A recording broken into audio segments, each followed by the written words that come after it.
কবিতার নাম ফিলিস্তিন আজও জ্বলছে। কবি জৈনুল আবেদিন। আবৃত্তি করছি আমি মোহাম্মদ রেজাউল করিম। ভোরের আলো রক্ত মাখা, শিশুর চোখে ঘুম নেই আর, ধ্বংস স্তূপে কেড়ে জীবন, বাতাস যেন বুঝে ভার। বুলেট চিরে হাসে যারা, বুকে তারা আগুন বয়ে। ফিলিস্তিন আজও জ্বলছে, নীরব চোখে জগৎ ছুঁয়ে। দেওয়াল ঘেরা স্বপ্নগুলো, রুদ্ধশ্বাসের গল্পগুলো।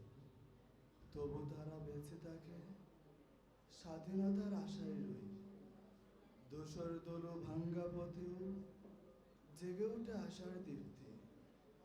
প্রতিরোধের দীপ্ত শিখা, গানে বাজে বেঁচে থাকার নীতি। মায়ের কুলেও আর্তনাদ, আকাশ জুড়ে বিষাদের ঘ্রাণ। তবু গাজা বলে ওঠে, আমার হৃদয় অগ্নিধান। পাথর চূড়া শিশুর চেহারা, সাহসে ভরা দীপ্ত হাসি। ফিলিস্তিন হার মানে না, এই তো তার চির বিশ্বাসী।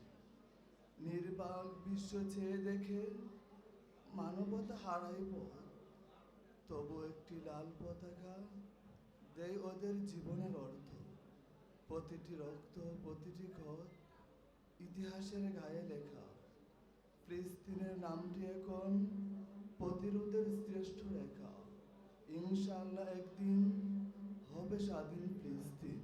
আসসালামু আলাইকুম।